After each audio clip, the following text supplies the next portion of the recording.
Hi friends, welcome back to Sharu's village kitchen. Friends, ಇವತ್ತು ದೋಸೆಗೆ ಪರ್ಫೆಕ್ಟಾಗಿ ಒಂದೊಳ್ಳೆ ಬೋಟಿ ಗ್ರೇವಿನ ನಿಮ್ಮ ಜೊತೆಗೆ ಶೇರ್ ಮಾಡ್ತಾ ಇದ್ದೀನಿ. ಆಹಾ, ಅದೆಂಥ ರುಚಿ ಅಂತೀರ. ದೋಸೆಗಂತೂ 100% ಈ ಒಂದು ಗ್ರೇವಿ ಮ್ಯಾಚ್ ಆಗುತ್ತೆ. 2 ದೋಸೆ ತಿನ್ನೋರಂತೂ ಖಂಡಿತವಾಗ್ಲೂ ಒಂದು 5 ದೋಸೆ ತಿಂದೇ ತಿಂತಾರೆ. ಮನೆಯಲ್ಲಿ ಎಲ್ರೂ ಇಂಥ ಗ್ರೇವಿ ಹೇಗೆ ಮಾಡಿದೆ ಅಂತೇಳಿ ಕೇಳ್ತಾರೆ. ಟ್ರಸ್ಟ್ ಮೀ, ಅಷ್ಟು ಚೆನ್ನಾಗಿರುತ್ತೆ ಈ ಒಂದು ಗ್ರೇವಿ. ಒಂದ್ಸರಿ ಟ್ರೈ ಮಾಡಿ. ನಾನು ಈ ಬೋಟಿ ಗ್ರೇವಿನ ಮಾಡೋಕ್ಕೆ ಒಂದು ಬೋಟಿ ಪೂರ್ತಿಯಾಗಿ ತೊಗೊಂಡಿದ್ದೀನಿ. ಚೆನ್ನಾಗಿ ವಾಶ್ ಮಾಡಿ ಕ್ಲೀನ್ ಮಾಡ್ಕೊಂಡಿರುವಂತಹ ಬೋಟಿ ನೋಡಿ, ಈ ರೀತಿಯಾಗಿ ಕಟ್ ಮಾಡಿಸ್ಕೊಂಡಿದ್ದೀನಿ. ಸೊ ಈಗ ಬೋಟಿನ ಬೇಯೋದಕ್ಕೆ ಅಂತ ಹೇಳಿ ಇಟ್ಟು ನಾವು ಮಸಾಲೆಗೆ ರೆಡಿ ಮಾಡ್ಕೊಳ್ಳೋಣ. ಫಸ್ಟು ಒಂದು ಜಾರ್ ತಗೊಂಡು ಜಾರಿಗೆ ಫ್ರೆಶ್ ಆಗಿರುವಂತಹ ಪುದೀನ ಸೊಪ್ಪು, ಹಾಗೆ ಫ್ರೆಶ್ ಆಗಿರುವಂತಹ ಕೊತ್ತಂಬರಿ ಸೊಪ್ಪು, ಅದರ ಜೊತೆಗೆ ನೆನೆಸಿ ಇಟ್ಟಿರೋ ಬಿಳಿ ಎಳ್ಳು, ಇನ್ನು ಅದ್ರ ಜೊತೆಗೆ ನೆನೆಸಿ ಇಟ್ಟಿರುವಂತಹ ಗಸಗಸೆ, ಇನ್ನು ಅದ್ರ ಜೊತೆಗೆ ನೆನೆಸಿ ಇಟ್ಟಿರುವಂತಹ ಗೋಡಂಬಿ, ಕಾಯಿ ತುರಿ, ಹಾಗೆ ಒಂದು ಸ್ವಲ್ಪ ಕಡಲೆಪಪ್ಪು. ಈಗ ಒಂದು ಸ್ವಲ್ಪ ನೀರನ್ನು ಸೇರಿಸ್ಕೊಳ್ಳೋಣ. ಸೇರಿಸ್ಬಿಟ್ಟು ಜಾರ್ನ ಕ್ಲೋಸ್ ಮಾಡಿ ನುಣ್ಣಕ್ಕೆ ರುಬ್ಕೊಳ್ಳೋಣ. ಸೊ ಮಸಾಲೆ ರೆಡಿ ಆಯಿತು. ಈಗ ಇದನ್ನು ಸೈಡಿಗಿಟ್ಟು ಒಂದು ಬಾಣಲಿಗೆ ಇಟ್ಕೊಳ್ಳೋಣ. ಬಾಣಲಿಗೆ ಬಿಸಿಯಾದ ನಂತರ ಒಂದು ಸ್ವಲ್ಪ ಎಣ್ಣೆಯನ್ನು ಹಾಕ್ಕೊಳ್ಳಿ. ಒಂದು 3ರಿಂದ 4 ಟೇಬಲ್ ಸ್ಪೂನ್ ಆಗುವಷ್ಟು ಎಣ್ಣೆ ಸ್ವಲ್ಪ ಬಿಸಿಯಾದ ನಂತರ ಇದಕ್ಕೆ ಸೋಂಪು, ಚಕ್ಕೆ, ಲವಂಗ, ಸ್ವಲ್ಪ ಕಲ್ಲುವನ್ನು ಸೇರಿಸ್ಕೊಳ್ಳೋಣ. ಇದು ಸ್ವಲ್ಪ ಗೋಲ್ಡನ್ ಕಲರ್ ಬಂದಮೇಲೆ ಚಾಪ್ ಮಾಡ್ಕೊಂಡಿರೋ ಈರುಳ್ಳಿ ಚೆನ್ನಾಗಿ ಗೋಲ್ಡನ್ ಕಲರ್ ಬರೋವರೆಗೂ ಮೀಡಿಯಂ ಫ್ಲೇಮಲ್ಲೇ ಇಟ್ಕೊಂಡು ಫ್ರೈ ಮಾಡ್ಕೊಳ್ಳೋಣ. ನಿಧಾನಕ್ಕೆ ನೋಡಿ, ಇಷ್ಟೇ. ಈ ರೀತಿಯಾಗಿ ಗೋಲ್ಡನ್ ಕಲರಾಗಿ ಫ್ರೈ ಆದ ನಂತರ 4ರಿಂದ 5 ಹಸಿರುಮೆಣಸಿನ್ಕಾಯಿನ ಸೇರಿಸ್ಕೊತಾ ಇದ್ದೀನಿ. ಇದನ್ನು ಚೆನ್ನಾಗಿ ಫ್ರೈ ಮಾಡ್ಕೊಳ್ಳೋಣ. ಲೋ ಫ್ಲೇಮಲ್ಲಿ ಬೇಡ, ಮೀಡಿಯಂ ಫ್ಲೇಮಲ್ಲಿ ಇಟ್ಕೊಂಡು ನೀವು ಫ್ರೈ ಮಾಡ್ಕೊಳ್ಬೇಕಾಗುತ್ತೆ. ಹಾಗೆ ಚಾಪ್ ಮಾಡಿ ಇಟ್ಕೊಂಡಿರೋ 2 ಹಣ್ಣು ಟೊಮೆಟೊವನ್ನು ಸೇರಿಸ್ಕೊಂಡು ಈರುಳ್ಳಿ ಮತ್ತು ಟೊಮೆಟೊ 2 ಮತ್ತೆ ನಾನು ಚೆನ್ನಾಗಿ ರೋಸ್ಟ್ ಮಾಡ್ತಾ ಇದ್ದೀನಿ.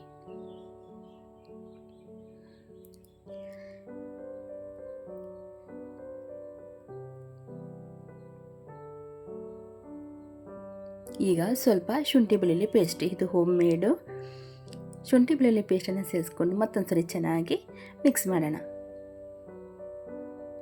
ನೋಡಿ, ಈ ರೀತಿಯಾಗಿ ಚೆನ್ನಾಗಿ ಬಾಯ್ಲ್ ಆಗಬೇಕು.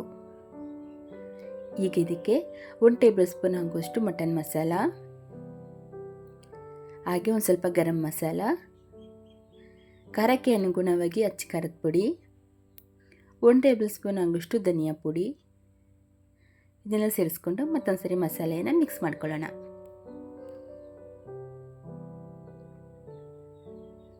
ನೋಡಿ, ಈ ರೀತಿ ಮಿಕ್ಸ್ ಆಗಬೇಕು. ಈಗ ನಾವು ಬೋಟಿಯನ್ನು ಬೇಯಿಸಿ ಇಟ್ಕೊಂಡಿದ್ವಲ್ಲ, ಈಗ ಬೋಟಿಯನ್ನು ಇಲ್ಲಿ ಸೇರಿಸ್ಕೊಳ್ಳೋಣ. 1-2 ವಿಜಿಲ್ಗೆ ಬೋಟಿ ಬಾಯ್ಲ್ ಆಗೋದಿಲ್ಲ. ಮಿನಿಮಮ್ ಒಂದು 8ರಿಂದ 10 ವಿಜಿಲ್ ಇಟ್ಟರೆ ಬೋಟಿ ಚೆನ್ನಾಗಿ ಬಾಯ್ಲ್ ಆಗೋದು. ನೋಡಿ, ಚೆನ್ನಾಗಿ ಮಿಕ್ಸ್ ಮಾಡ್ತಾ ಇದ್ದೀನಿ.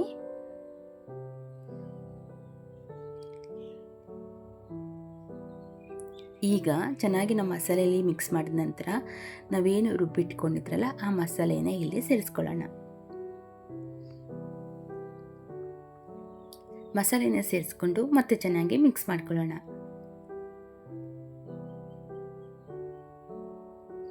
ನೋಡ್ತಾ ಇದ್ದರೆ ಬಾಯಲ್ಲಿ ನೀರು ಇರುತ್ತಲ್ಲ. ಯಾರೆಲ್ಲ ಬೋಟಿ ಪ್ರೇಯರ್ ಇದ್ದೀರೋ ಕಮೆಂಟ್ ಮಾಡಿ. ಸೊ ನೆಕ್ಸ್ಟ್ ಯಾವ ರೆಸಿಪಿ ಬೇಕು ಅಂತ ಕಮೆಂಟ್ ಮಾಡಿ. ಹೊಸದಾಗಿ ಯಾರಾದರೂ ನನ್ನ ಚಾನಲ್ ನೋಡ್ತಾ ಇದ್ದರೆ ಸಬ್ಸ್ಕ್ರೈಬ್ ಮಾಡ್ಕೊಳ್ಳಿ, ಪ್ಲೀಸ್ ಸಪೋರ್ಟ್ ಮಾಡಿ. ನಿಮಗೆ ಇದೇ ರೀತಿಯ ಒಳ್ಳೊಳ್ಳೆ ನಾನ್ ವೆಜ್ಜು ಮತ್ತು ವೆಜ್ಜು ಸ್ವೀಟ್ ರೆಸಿಪಿ ನಿಮ್ಮ ಜೊತೆಗೆ ಶೇರ್ ಮಾಡ್ತಾ ಇರ್ತೀನಿ. ಈಗ ಒಂದು ಸ್ವಲ್ಪ ನೀರನ್ನು, ಅದೇ ಮಸಾಲೆ ಇತ್ತಲ್ಲ, ಸೊ ಆ ಮಸಾಲೆ ನೀರನ್ನು ಸ್ವಲ್ಪ ಸೇರಿಸ್ಕೊತಾ ಇದ್ದೀನಿ. ಸೇರಿಸ್ಕೊಂಡು ಮತ್ತೊಂದು ಸರಿ ಚೆನ್ನಾಗಿ ಮಿಕ್ಸ್ ಮಾಡ್ಕೊಳ್ಳೋಣ. ನಾವು ಬೋಟಿ ಮಾಡ್ಕೊಳೋದ್ರಿಂದ ಒಂದು ಸ್ವಲ್ಪ ಗ್ರೇವಿ ಗಟ್ಟಿಯಾಗಿದ್ದು ತುಂಬಾ ಚೆನ್ನಾಗಿರುತ್ತೆ. ಈಗ ಇನ್ನು ಸ್ವಲ್ಪ ವಾಟರ್ನ ಮಿಕ್ಸ್ ಮಾಡ್ಕೊತಾ ಇದ್ದೀನಿ. ಸೊ ವಾಟರ್ನ ಸೇರಿಸ್ಕೊಂಡು ಚೆನ್ನಾಗಿ ಮತ್ತೊಂದು ಸರಿ ಮಿಕ್ಸ್ ಮಾಡ್ಕೊಳ್ಳೋಣ.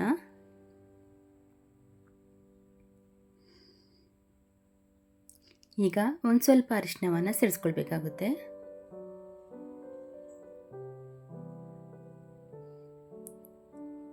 ಹಾಗೆ ರುಚಿಗೆ ತಕ್ಕಷ್ಟು ಉಪ್ಪನ್ನು ಸೇರಿಸ್ಕೊಂಡು ಚೆನ್ನಾಗಿ ಮಿಕ್ಸ್ ಮಾಡ್ಕೊಳ್ಳೋಣ ಮತ್ತೊಂದು ಸರಿ.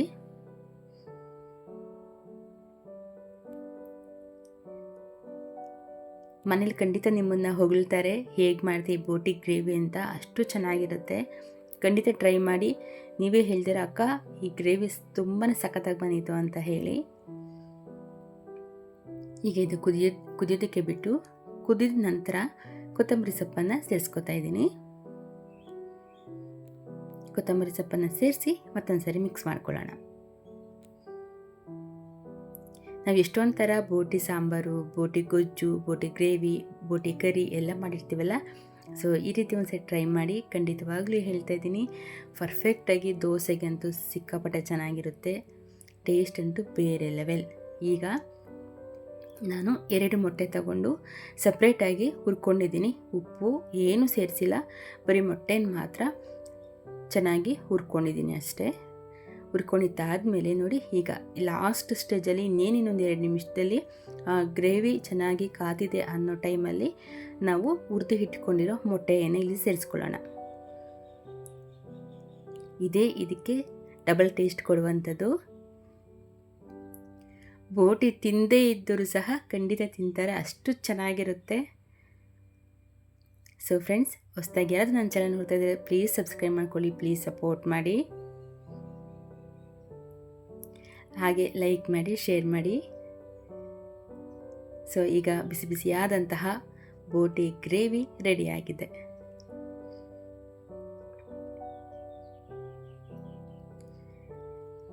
ವಿಡಿಯೋನ ಕೊನೆವರೆಗೂ ನೋಡೋದಕ್ಕೆ ಧನ್ಯವಾದಗಳು. ನೆಕ್ಸ್ಟ್ ವಿಡಿಯೋದಲ್ಲಿ ಮತ್ತೆ ಸಿಗ್ತೀನಿ. ಎಲ್ಲರಿಗೂ take care, bye bye and love you all. Please support me and subscribe to my channel.